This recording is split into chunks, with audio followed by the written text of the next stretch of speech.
Good afternoon. Thank you, Sarah. I'm Diana Harris. I'm the lead for Knowledge Translation and Projects and Programs here at ARACY. Thank you for joining us today. I'd like to start by acknowledging the traditional custodians and owners of the land on which I live, work and play. And for me, that's the Ngunnawal and Ngambri people. I'd like to pay my respects to their elders, past, present and emerging. And I'd like to pay my respects to the elders and custodians of the lands on which you are standing, all around this beautiful country, lands that were never ceded. Today's webinar asks, what is the role that early education and care can play in supporting children who have experienced disasters? This is a topic that I think is on all of our minds ever since it feels like the 2019 bushfire season and the droughts before that. The natural disasters seem to be coming thick and fast. The Royal Commission into National Natural Disaster Arrangements, that was in 2020, warned that climate change has exacerbated the kinds of disasters that we're going to be seeing, and that we can look forward to a future of simultaneous and worsening disasters.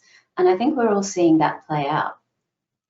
Not just the pandemic, but the floods, the fires, the smoke, everything that we're dealing with, and everything that our children and young people are dealing with, especially our youngest children.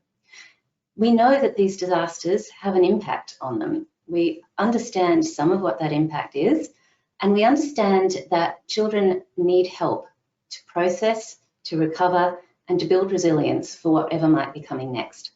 So that's what our panel today is going to be talking to us about. Today, we are welcoming senior clinicians from Royal Far West.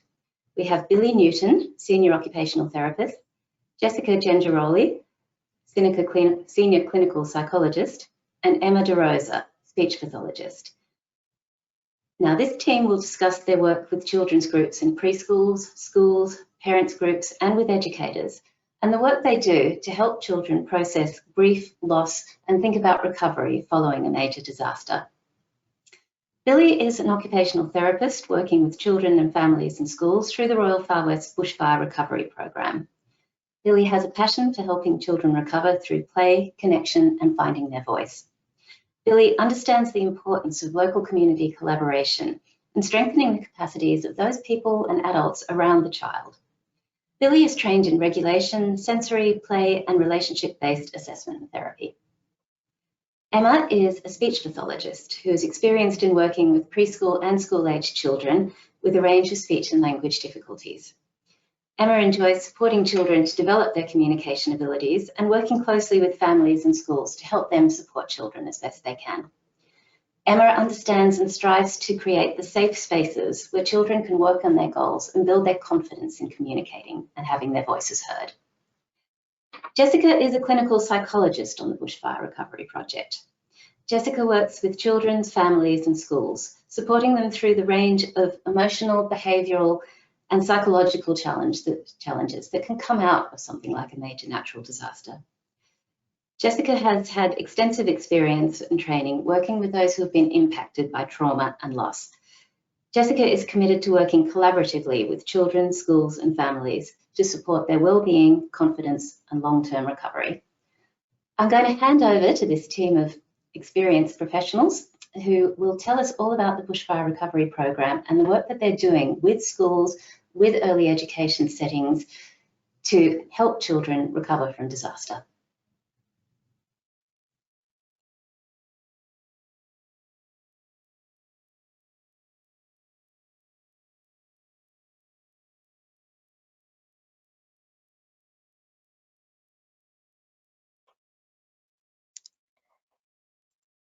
I'm Jess, and I'm a clinical psychologist on the Bushfire Recovery team at Royal Far West. We're a multidisciplinary team of clinical psychologists, occupational therapists, speech pathologists, and social workers who've been working to support the children, families, and communities in the aftermath of the 2019-2020 bushfires. Today, we'll be talking about how community trauma and natural disasters impact young children and what can be done to support their long-term recovery and resilience. We acknowledge the traditional custodians of the land and sea. Royal Far West in Manly, and where I'm located, is situated on the land of the Guyamagal people, the traditional owners of this land. We recognise the close relationships between Aboriginal and Torres Strait Islander peoples and the land on which they have lived for thousands of years. We pay respect to elders past, present, and emerging. We also acknowledge that Aboriginal and Torres Strait Islander communities may understand natural events in ways that differ, and this knowledge and wisdom is important and should be respected. The Black Summer bushfires occurred during the driest and hottest year on record and followed a prolonged drought. Extreme flooding and storms followed in some areas too. The combination of events means that communities have been hit by several disasters in a short period of time. Communities have also had to contend with the devastating effects of the coronavirus pandemic. Unfortunately, compounding natural disasters will become more common. We have visited many communities affected by the fires and have heard firsthand how the children were impacted. They've spoken of their terrifying experiences with smoke, explosions, raging winds, sirens, and an unnaturally dark sky. Many children were separated from their families, either by moving to safety, being trapped by road closures, or having family members caught up in the firefighting themselves. Many children lost animals, and sadly, we met a lot of children who lost their homes. We were very keen to help, but we wanted to make sure we were providing the right support. Recognizing strengths of the communities was just as important as identifying the needs. We completed a needs assessment with the communities affected by the bushfires and developed a plan for our offering. Being a paediatric service, we are focused on children aged under 12, as well as the key adults surrounding them, such as parents, carers, and educators. We've been working across 9 local government areas affected by the fires and have offered both telecare and face-to-face supports in these communities, and have advocated to continue and extend our work in the years ahead. Communities are the experts on their own needs, so we offer a range of services that allow them to choose the support they feel most useful to them. Services that we have and continue to deliver include children's psychoeducational groups focused on natural disasters, grief, and loss, educator workshops, which are delivered face-to-face and via telecare with educational staff at preschools and schools, and focus on topics like supporting children following community trauma. We've also had parent and carer group and individual sessions, which includes workshops on topics like parental well-being, identifying trauma responses in children, and supporting children who have experienced natural disasters. We also have our Tuning Into Kids parenting groups. We also provide individual telecare therapy directly to children, and this is based on their individual needs. This has included psychology, occupational therapy, and speech pathology. Finally, we've also completed some assessments to screen for additional developmental, language, motor, and mental health difficulties so that extra supports can be put in place for kids that might need them. When thinking about natural disasters and community trauma, it's important to understand the difference between stress and traumatic stress. All of us will experience stress at some point in our lives, and many of us will experience a traumatic event. Traumatic events include those that threaten yours or another's safety or life. So that includes things like motor vehicle accidents, exposure to violence, and natural disasters.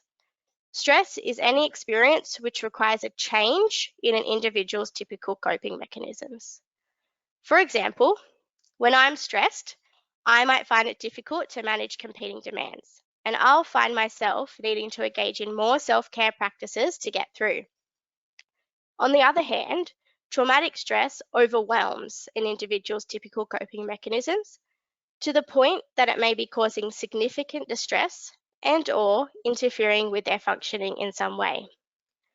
Whilst most of us will be exposed to a traumatic event and experience some stress in our lifetimes, we won't all experience traumatic stress. However, given the compounding natural disasters, it's important for us to be aware of both stress and traumatic stress so that we can understand how to best support the long-term resilience of communities and young people as they experience compounding traumatic events. Community trauma is trauma that is experienced by an entire community. It involves significant damage and destruction, like we've seen with the bushfires and the floods. The effects can be long-term, affecting the financial, social, physical, and emotional well-being of the community. Research suggests that kids can certainly be affected by traumatic events like natural disasters. They are at increased risk for depression, anxiety, and post-traumatic stress disorder. They may have poorer academic achievement, and the effects are often not apparent until later in life. It is particularly important to think of the children when considering natural disaster and community trauma, because children are more vulnerable to the effects of traumatic events when compared to adults. This is because their brains and bodies are still developing, and is regardless of whether they remember the event or not. They are also extra vulnerable because they are completely dependent on others for safety and care. It's no wonder then that what the children worried about during the bushfires was often different to the worries of the adults around them.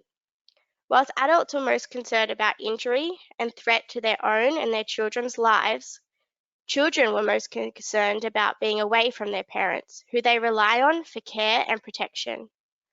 Children also worried about losing favourite items and pets and disruptions to their usual routines. Even the youngest of our kids can have traumatic stress responses to traumatic events like natural disasters. For babies aged 0 to 24 months, these symptoms can include heightened arousal, changes in appetite, regression in developmental skills, decreased responsiveness, and inconsolable crying. For our 2 to 4-year-olds, we might also see a loss of confidence, withdrawal, physical complaints like tummy aches and headaches, temper tantrums, difficulties concentrating, reenacting the trauma in play, development of new fears, even if unrelated to the trauma, and relationship difficulties. Children are at increased risk for these difficulties if they have pre-existing vulnerabilities, such as a developmental delay or family stress. It's important for us to be in tune with children's reactions, so their stress responses don't become ingrained into our understanding of them in the long term. So the 4-year-old child having temper tantrums following the fires doesn't become the 12-year-old we consider to be naughty and difficult to manage in the classroom. Rather, we want to understand his tantrums as a response to the trauma and intervene appropriately before it affects his social interactions, academic achievement, and well-being in the long term. Resilience is the opposite to traumatic stress. It is what we want to promote so we can reduce the likelihood of distress in the long term following a community trauma. Resilience is defined as doing well during or after adversity. By promoting resilience for our youngest kids, as well as their families, carers, and educators, we are supporting their well-being and functioning in the long term, despite what adversity they may experience. I will now hand over to Billie, our occupational therapist, to talk about how trauma impacts the developing brain and to explore what can be done to support the resilience and recovery of our young kids. Thanks, Jess. Understanding the way we respond during a stressful event is important to inform how we support each other afterwards. Within the brain, there is an important little structure called the amygdala, which is the fear center of the brain. Like a smoke alarm, it detects whether we are safe in our environment and able to relax, or in danger and need to make ourselves safe again. The way the amygdala learns whether we're safe or not is through the senses. It looks at the sensations coming in and decides whether it is a threat or not. When the amygdala feels that we are in danger, the fight-flight response is triggered.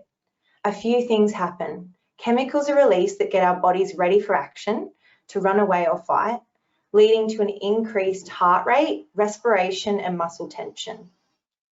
When this response is triggered, the information does not go from the amygdala to the prefrontal cortex, also known as the thinking brain.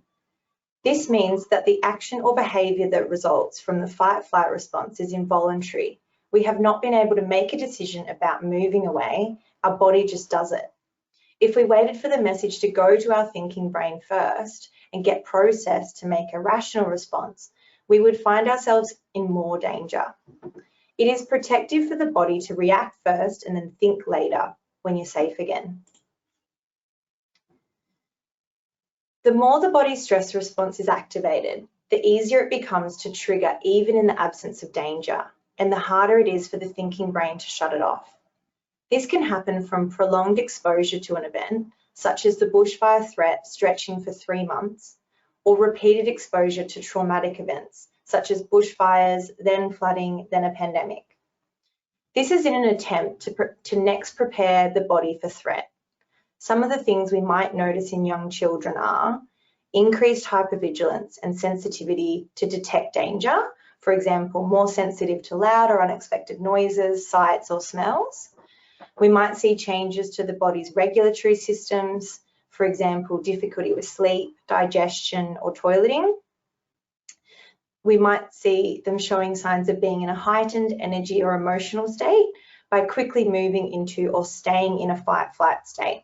And this might look like fidgeting, movement seeking, fighting, being rough in play, running away, hiding, aggression, becoming easily upset or quick to anger. Our ability to cope with stress is dependent on our regulation, and this is where it is helpful to understand the window of tolerance. When a person is within their window, they are regulated. They feel safe, they are calm but energized, and are able to deal with whatever's happening in their life. They might feel some level of stress, but they can cope with it. Within their window, a person can learn and engage from others. Stress can cause a person to move outside their window into a hyper-arousal state, and this is another term for stress response, meaning higher energy, feelings of anxiety, anger, overwhelm, or feeling out of control, or a hypoarousal state, meaning lower energy, zoned out, feelings of sadness or loss of motivation. A person who can self-regulate will move back into their window after experiences of stress and will spend most of their day there. What we see in children and adults following experiences of traumatic stress is a narrowing of their window. They have less capacity to remain in their window and are more likely to move outside of their window from stress, no matter how minor the stressor may seem. You may see a reaction that appears more intense than expected. This understanding allows us to approach the child and adults with greater acceptance and empathy and adjust our expectations. It's important to acknowledge that as an adult, if you are outside of your window, it will be very difficult to support a child that is also outside of their window. This is why looking after yourself and your well-being is so important. I'll now talk to some of the strategies we have found most helpful in our work with children, educators and carers. As discussed, our level of regulation has a significant impact on whether we can engage in reasoning due to the thinking, planning, decision-making part of our brain being offline. The key factor here is that before any reasoning can take place, regulation and then relationship need to be addressed. The first step is to check the state and regulate. Notice your own emotional or energy state and that of the child. If either of you are dysregulated, you need to focus on getting yourself and the child into a calmer state. We must then focus on relating and connecting with the child through an attuned, sensitive, and most importantly, present relationship. Thirdly, we can support the child to reflect, learn, and problem solve. Keep in mind that the reasoning stage requires us to use the thinking part of the brain, something that when dysregulated, we don't have access to. Also keep in mind that young children are still developing their thinking brain, so steps 1 and 2 are most crucial here. Adult wellbeing and self-care. For school staff and ourselves, we noticed how important it was to be aware of everyone's personal experiences of the bushfires and that supporting the adults around the child and their wellbeing was crucial. Recharging your own batteries if you're working with children is the best way to then be regulated and within your window of tolerance to support the children around you. Working with children who have experienced trauma is challenging. Vicarious trauma can result from hearing stories of fear and despair. It is not uncommon for educators to feel some of the anxiety, helplessness, and anger that their traumatised students feel. Building self-care practices into your personal and professional life is highly recommended and important, and an opportunity to role model this for children. We'll talk to some more strategies now around supporting children's regulation. We all want our kids to be able to self-regulate, but what we don't often appreciate is that self-regulation is a high-level skill that can only be achieved if we have had adequate co-regulation. 85% of the brain operates below cognition, meaning the emotion or survival brain is often running the show. As we have mentioned, the thinking, planning, decision-making part of the brain is not primary until 6 or 7 years of age. So co-regulation is key for younger children. Co-regulation happens when an adult uses their safe, predictable presence to calm a child. In times of stress, we look to someone we know and trust to know if we are safe, and this is the premise of co-regulation. For example, if a fire alarm goes off at preschool, the child will look to an educator for guidance. They will notice her body language and facial expression, and before she even speaks, these cues will calm or alert their nervous systems. Just as a mother does to calm her baby, adults can use their tone of voice and facial expression to send cues to a child in distress that they are safe. When things get stressful, these will be your best tools for keeping things calm. Generally, using a conversational tone of voice, moving more slowly, and not positioning yourself too close to the child, and showing your concern and empathy in your facial expression and body language communicate safety. The more experiences of safety the child has following exposure to traumatic events will help to send the message to their brain that they are now safe, and the heightened sensitivity and vigilance can reduce. This will help to return to normal functioning. These are things that can help with this. Safe and consistent relationships with adults. An educator can spend as little as 2 minutes a day with a specific child to strengthen their relationship. It's all about fostering a relationship with the child built on trust and respect that will allow you to support the child through co-regulation in times of stress. The more adults the child has in their close support network, the more opportunities they will have to co-regulate throughout the day. The 2 minutes should be all about them, and they need your full attention and presence in this time. Creating familiar and predictable routines. Preschool and other learning settings are often set up with this in mind, with consistent meal times, toilet breaks, and activities each day. Return to this consistency is really important, and we saw that throughout our work. Provide warnings around transition and changes. Remember, anything unexpected or unfamiliar is likely to cause a child to move out of their window of tolerance. To help with this, prepare them beforehand, and if that is not possible, be with them during the change to reassure them.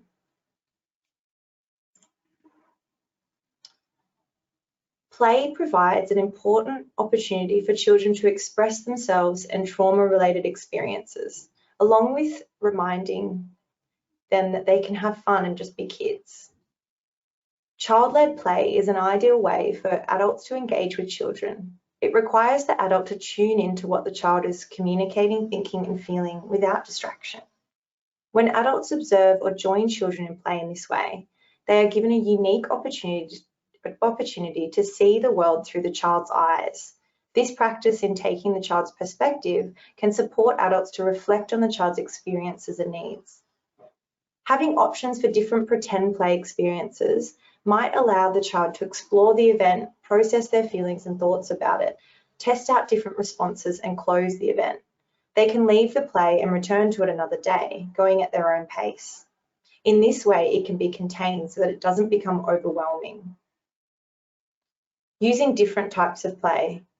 We know that senses may have been distorted during the natural disaster. So messy sensory play such as sand, water, finger paints or goo all allow for children to express the possible mess they experienced and assist in creating order. Certain sensory experiences will also be calming for a child, such as certain smells, textures or sounds. Rhythmic play such as singing, dancing, drumming and clapping all assist in providing organising input for the brainstem, which controls our regulation and internal rhythm. Dramatic play, acting out scenarios with puppets, soft toys, dress-ups is a great way to encourage expression of feelings and thoughts around the event for young children. We have a lesser known sense called proprioception. Proprioception gives us information about where our body is in space. When you stretch or compress muscles and joints, you are sending proprioceptive input from your body to your brain. The incredible thing about this sense is that while input from other senses is checked by the amygdala for danger, proprioceptive input bypasses the amygdala, so it does not have the potential to trigger the fight-flight response. In fact, input that comes in through the muscles and joints can only ever be regulating. And if we think about what the fight-flight behaviours are, they are muscle and joint-based actions to keep us safe, such as I'm going to run as hard as I can or fight to make myself safe. During trauma, experiences are stored at a sensory level, and proprioceptive input aims to calm the central nervous system that processes sensory input. Any activities that work a child's muscles and joints provide proprioceptive input, and a few examples include crawling and moving close to the floor, using playground equipment to do obstacle courses and climbing, crashing and leaping onto soft surfaces, rough and tumble play or boxing play, carrying or moving heavy items such as a watering can in the garden, stretching and moving in resistive materials such as lycra. Another example of proprioception is deep pressure using weight. For example, a weighted blanket or a soft toy to cozy up with, a deep hug from a trusted adult, or even sitting deep into a beanbag that hugs around your body. Proprioception can be incorporated into play and learning. It can be used during naturally occurring transitions, and it can be individualized or with peers. So there's many options of putting it into the day. In terms of breathing, we know that extended exhalation breathing is calming for children and adults. The tricky part we've noticed is getting kids to breathe deeply enough to encourage calming.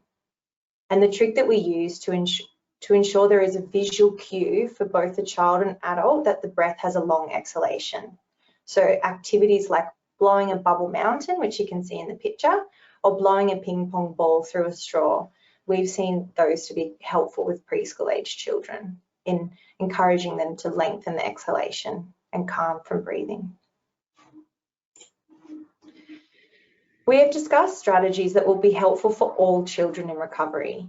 It is important to note that some children will be more susceptible to longer-term difficulties, and this can be as a result of their prior experiences or neurodiversity. I like this saying of considering some children as dandelions. With return to safe and support, they can bounce back and be resilient after traumatic events. Other children may be more like orchids. They need more individualized and attuned support in their recovery. For the beautiful orchid children out there, we need to really understand their needs and what helps them to remain in their window of tolerance and return to their window of tolerance. This will be very specific to the child and what helps them to feel safe and regulated. It is useful to work closely with all adults around the child, including family members, when considering this. It might also be helpful to reach out to other professionals to provide guidance for these children. I'll now hand over to Emma, who will talk about the benefits of shared book reading. Thanks, Billie.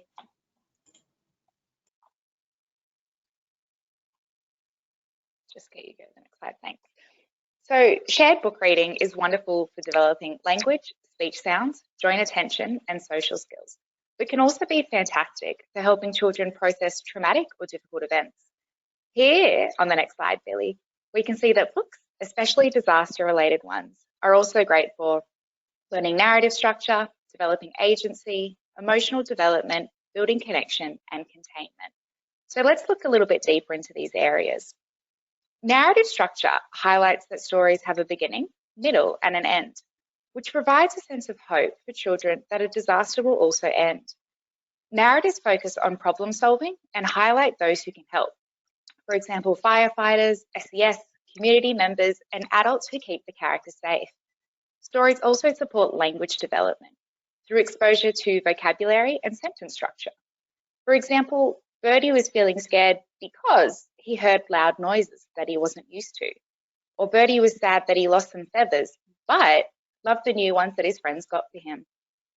Exposure to disaster-related narratives also supports children to share their stories and experiences using the same structure. So we have who, where, when, problems and solutions. They can also start conversations and question development, such as what if it happens again? Or when will the trees grow back? We can then refer back to stories that we've read and talk about who helped solve the problem and keep the characters safe, just like who might keep them safe in real life. Repeatedly reading a story can help a child process an event, making sense of their ideas and emotions surrounding it. Books also provide a child with a sense of agency, as they can choose when they want to open or close the book, and if they want to read it or hide it. It also gives children a sense of power over an event that felt out of their control. Another aspect books support is emotional development. Firstly, reading stories together is regulating and calming for both the adult and child, and can be part of a calming or winding down routine. Books can also build emotional vocabulary by providing words for big feelings, such as scared, terrified, worried, angry, upset, and even calm. Basically, with feelings, you need to name it to tame it. Most stories demonstrate that it's okay to talk about feelings and that all feelings are okay. Often we want to brush over tricky feelings like fear or sadness, but it's important that we can sit with these feelings and show how characters worked through them. Discussing favourite or least favourite parts of a book you read and tying it back to emotions can also be helpful. So having children talk about, I felt sad when X part happened in the story, or I was happy when X happened. You can also support your child to explore emotions through body language and words. Like, how do we know Birdie's scared? Well, he's crying and hiding. How does your body feel when you're scared? My tummy feels sick. And what do you do when you feel scared? Get a hug from mum, or I tell mum and dad about it, or I go somewhere quiet. Stories can also build relationships and connections between children and an adult when they read it together. Children can also identify with characters and stories, which is comforting for them and shows that they're not alone in their experiences. Lastly, books provide containment, as a disaster is represented symbolically and contained within the narrative structure and physically within the book cover. Books can also provide a time to talk about an event, rather than allowing kids to talk about it all day and get stuck in these feelings or worries. It lets them know that it's okay to talk about and gives them clear boundaries about when is a good time to do so as to not disrupt their whole day. You can also make stories more engaging for young kids by using puppets. Some of the books I'll mention come with character puppets, which is great as they can be used for acting out emotions and building emotional vocabulary. So discussing what the bodies look like and how their bodies may feel. For example, Birdie feels sick in her tummy, her eyes are wide open, her wings are covering her face, and her heart is racing. She's feeling scared. You can also expand emotional vocabulary when doing this by talking about similar or like words. So you can say they're sad or upset, they're happy or excited, they're calm, relieved, or sad, worried, nervous, anxious. Puppets are also a great way to motivate kids to practice their retelling skills, as they can take turns using the puppets to retell the story. You can also use them to support comprehension by having puppets ask questions like, where do we live? Who helped us? And what can we do if there's another fire? As well as teach verbs like fly, hide, cry, fix, build. I've also seen that kids are motivated to engage in some regulating activities before we read a book. So I use my copy of Frog the Puppet, and I have them copy him by breathing in through their nose when he opens his mouth, and then breathing out buzzy bees when he closes his mouth, as Mr. Frog loves to eat bees. It also gives them feedback about their breath, like Billy was saying before. Lastly, puppets support joint attention, as stories come to life with puppets and help sustain attention. So here are some examples of books that are appropriate for preschoolers and young children that deal with a range of natural disasters. Birdie's Tree books were developed by the Queensland Government along with many other resources on their website that help children prepare for, cope and recover from natural disaster or disruptive events. There are free online copies of Birdie's Tree books, or there's hard copies that can also be purchased. There are also many other books by authors such as Jackie French, and links to these can be found on the website. It also has links to handouts for parents and teachers with information about supporting young children following disasters. Also on the Birdie's Tree website are associated games and activities related to disasters that are great for kids as they're an engaging and safe way to help a child process an event. So some of the examples are below. We've got colouring in activities, which supports the identification of characters and provides ownership over the image and memory by allowing a child to choose how they want to colour it in. There's Build a Face and How Birdie is Feeling activities, which explore emotions and how they're shown through facial expressions and body language, whilst also building emotional vocabulary. They also support the development of perspective taking, as you can explore how Birdie may feel differently to a situation that they might. Sing-alongs. There's many different songs on the website that help provide exposure to potentially frightening triggers in a contained, friendly, fun context with narrative structure and happy endings. There's jigsaw sounds or matching sounds activities, and these help kids explore emotional classification of sounds. For example, loud does not have to be scary. Children will also have control over stopping these sounds if they want to. Who Helps activity is a great one for supporting kids to identify how different people in different emergency situations can help and reinforces that adults are there to be relied on. Lastly, Cleaning Up instills a sense of agency to a child who may not have been able to help clean up in the real world and reinforces that there is hope for a better future. So as we can see, carefully selected books are incredibly useful in supporting kids who have experienced a disaster or traumatic event. I'll now hand back over to Jess to talk about preparedness.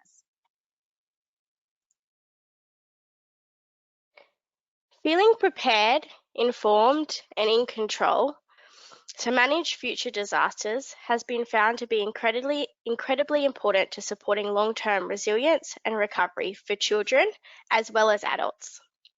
The Red Cross have put together so many amazing resources for educators and carers to have conversations with their children and help them prepare for disasters and emergencies. One example is the Pillowcase program. Play School have put together a wonderful video explaining this to children. It gets them to identify special items they might need in an emergency like a bushfire and to place those items into a pillowcase so they can take them quickly with them in an emergency. Items might include medications, water, torch, and a special toy. The Red Cross also have entire lesson plans, workbooks, and worksheets for discussing disaster and emergency preparation with kids, including preschoolers. Thank you so much for spending time with us today to explore the impact of community trauma and natural disaster on our young children. It's important that we keep them in mind when we consider natural disasters and that we support early childhood educators, carers, and parents to promote resilience for them and support their functioning and well-being well into the future. Thank you so much to Jessica, Emma, and Billie. I feel like we've been on a bit of a journey ourselves here. We've talked about, we've gone from an understanding of the impacts of natural disaster, not just on children, but on the whole community. And let's not forget that the teachers and the educators and they're part of the community as well. They've experienced this trauma right alongside the kids and the families. And understanding that our children need us to do that emotional regulation, to be that safe space for them, to help them process when perhaps our own resources are at the lowest that they've ever been, and that we ourselves right now are least prepared and least able to provide that assistance. And that's why I think it's fantastic that your program has such an emphasis on understanding the impact on yourself for the adults in a child's life, and understanding that, what did the Buddhists say? You can't pour from an empty cup, and you've got to make sure that you're regulating yourself. And I think the other thing that really struck me there was the importance of the order of things as well. And I think that was in your slides, Billie, when you were talking about, there's the first thing we have to do is regulate ourselves, regulate the child, help the child regulate, and then connect. And that goes to what Jess was saying around your amygdala, and how that panic response, that fear response, sends all that cortisol cascading through your brain. And that's where, of course, you can get to toxic stress and chronic stress if it's not addressed, slightly different to, a natural disaster response where a bit of cortisol surging through is exactly what you do want. But understanding the longer term results of that in terms of that increased reactivity that kids are going to have, and that they're going to be up there all the time in terms of their response, or their window will be smaller, and that parents have to be able to expand that, and educators have to be able to expand their own window, make sure their window is as open as it can be, to be that responsive adult, because that's what settles kids down, isn't it? It's that serve and return response. It's that consistent meeting of needs that helps get kids back down to the level of reactivity which is healthy. And Billie, I had no idea that proprioceptive input bypasses the amygdala. I have learned something new. Yeah, I guess I didn't say it in here, but I always think of it as, you don't really meet anyone that doesn't, like an adult that doesn't have a lot of proprioception built into their own routine. We all like to have like a cozy blanket over us, and, some people like to go to the gym and lift heavy things, or go for a run, or even going for a walk. Like, all of those things are helping to get that input. So I just sort of think of the same thing for kids, but maybe we just need to ramp it up and provide additional opportunities for it throughout the day, so that they can just proactively keep returning to that window, or keep like having those organizing and calming sensory sensations. Yeah. And I think that's where, with as Emma said, the reading of the right books puts those boundaries around things and gives it that narrative structure. And that's where we ended up, isn't it? Because even though the whole community is reeling from this trauma, and it seems like such an impossible task to be able to regulate yourself so you can help children, but it doesn't have to be hard. It can be going for a walk together. It can be sitting down and reading a book. It can be a hug. And I think that those really practical skills, that, practical things that you can do, gave me hope at the end there, with that strength around it. I will just say to everybody who's watching, if you've got questions for the team, do send them through in the chat, and I will relay them to the team. I've got some questions coming through, but we would like more. We want to know what you want to know from these guys, because obviously there's a lot to unpack here. And I think one of the questions I've got is in terms of, again, some of those simple things that the adults in a child's life can do around routine and consistency. But also, one thing that came out a lot to me as you guys were talking was the importance of letting the child lead. So child-led play, not being too quick to move them on to the next thing if they're enjoying the activity that they're in. Emma, you talked about helping them with agency and control of when we read the book. This is scary, let's close the book now. So how do we get that balance between setting the consistent routines, but also allowing that level of agency for kids? That's a really good question. I think it's a bit of a delicate balance, but I think that you can also create boundaries within it while still providing agency, or allowing the child to make choices. So even if you know that you sort of have a certain thing that needs to get done that day, or you can't change the whole routine of the preschool day to suit every single child, you might just provide, maybe 2 options within that. So if it's time to go and sit on the floor, you could say, do you want to come and sit next to me, or would you like to choose a toy to sit with? So you're sort of giving these, you're allowing the child to sort of exert their have a sense of control over things while still being the adult and creating the structure and the boundaries. And you can sort of even work that in with, one of the things I might do in sessions with kids is, you know, we might have to finish in a certain amount of time, but I might say to them, I wonder if you need a little bit longer. I wonder if you need 2 minutes or 4 minutes on this, although we've got 5 minutes left, you know, so it's still within the boundaries of what I need to do for my routine, but I'm allowing them to have some control and agency over it. I think that's probably, yeah, the best and easiest strategy I've got to offer. And I guess to add on to that, you can add activities that promote a sense of agency into a routine. So things like shared book reading and things, but preparedness as an activity, for example, could be part of a routine. It's something I've set for the class to be doing, but having the kids do that pillowcase activity and explore what they want to put in their emergency kit gives them that sense of agency and control over what they're doing, but it's still in the routine with a boundary around it. Sure. Speaking of the groups, in the evaluation and in the report, Bushfire Recovery Children's Voices, it was interesting to me that so much of the impacts were hidden from parents in particular, and kids sort of were really struggling to make sense and put things into words. And I suppose that's even more true with the littlest kids who don't necessarily have the language yet, which is why, Emma, you were talking about the importance of being able to name those emotions and name what it feels like to be scared or angry or frustrated. And I think the other really important point was when you said that things didn't necessarily come out straight away. Sometimes they came out several months after, as kids started to feel safer and being able to process things.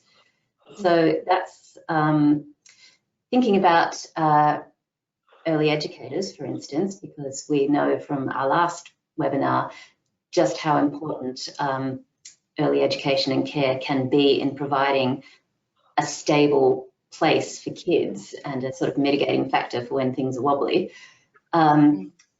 Is there any advice you'd have for educators to sort of be thinking about what to be looking for, not just in the immediate aftermath, but 3-6 months down the track?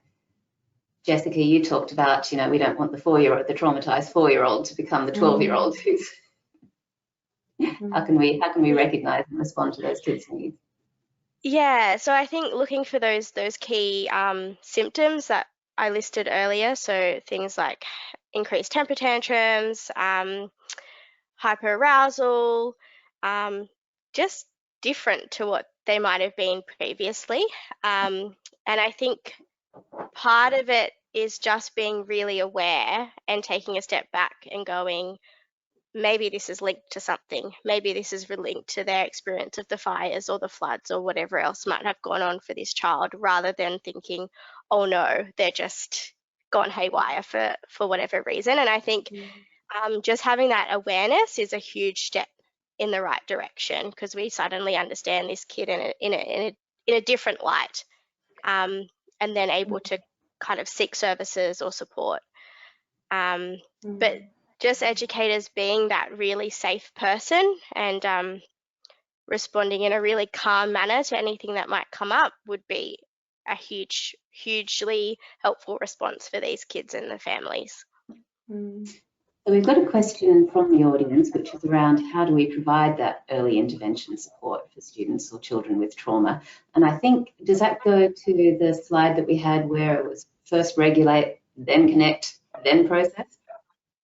Yeah, I think that's a really good way of looking at it, and knowing that you're going to be working with where the child's at that point, if you know that they've been through an experience that makes them vulnerable, or that they've experienced traumatic stress, that is going to be the best way to support them. I think the other thing to highlight is just working really closely with everyone around the child and being curious about their experience, and also you know, developing a relationship with the family so that you can find out a little bit more about what that experience was, so that you can then support potential triggers or other things that they might be vulnerable to.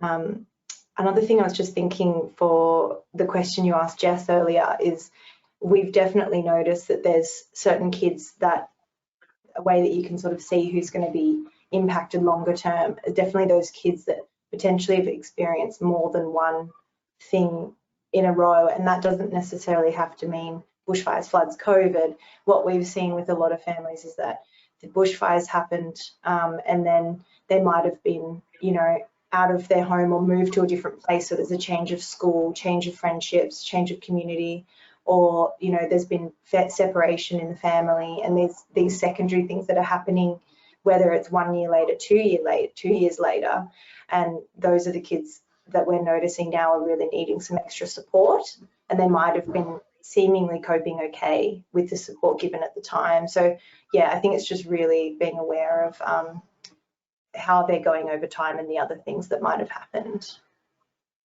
Okay, and we've got time, I think, for one last question, and there's one here about caring for the carers and what specialised sort of care and support is best for the early childhood educators who might be carrying some of this burden. We've talked about the importance of looking after yourself, but what might that look like for an early childhood educator? I think it's really good to think about how you can build it into the workplace practices as well as your own personal life.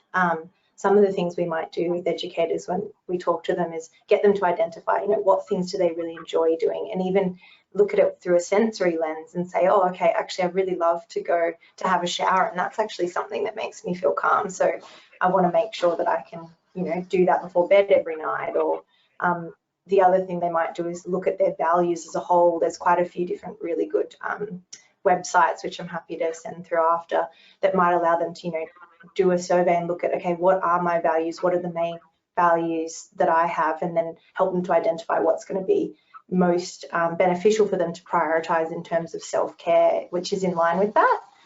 So I think it's really looking at the workplace as well as the, you know, personal life in terms of creating that space that encourages it and yeah, allows for it. We've had one question come in, and if you've got a couple of minutes, I would like to put this one to you, which is how long can a child suppress trauma? Or are they suppressing it all, or is it just coming out in some of the things we've talked about, like headaches and behaviour? And yeah, that's an interesting question. I think it would be different for every child, but definitely heard of situations where they might have suppressed it and potentially it is coming out in their body or in their well-being, and it might not be even in their behaviour yet, but I'm not sure around the exact times. But definitely can be years down the track. So even with the bushfires, we're finding the effects can be from like up to 10 years. But trauma within the developmental period, whether a child remembers or not, you might not really notice it in the child's body or their behaviour until whatever, or quite far down the track. And so it might not be until something sort of challenges their coping mechanisms. So that might be going to high school and that's really tricky, or going through a tricky relationship or friendship. And once that's challenged, that's when we might see those behaviours or those emotions and things come out. Jessica, I know that children who, for instance, have entered the care system early on usually have associated trauma with that, because that's why they're in the system. And typically when they have those little developmental surges, so sort of around 4 or 5, and then again at 9 and 10, that's when stuff tends to bubble up. Is it the same with disaster-related trauma? Yeah, it would be similar, because it's challenging their coping mechanisms, basically, and whether that's from external things happening or it's from what's happening in their body as they go through that development, and the sort of hormonal changes that happen. We know that happens at 4 to 5, or it could be a combination of all those things would be why we would see those changes for both developmental trauma as well as natural disaster trauma. Right. So the message there is to just always have an eye to what might be going on under the surface. Thank you so much for that presentation. Like I said, I learned a lot, and I'm sure everyone in the audience did. Very much appreciate the time today. As Sarah said at the top of this has been recorded. It will be made available on the ARACY website. If you guys are able to share the slides, we could also make them available. We're getting a few requests through for that. So that would be terrific. And do go and check some of the resources that these guys have recommended. I'm a big fan of the Birdie books myself. Thank you again for your time. Thank you. Thank you.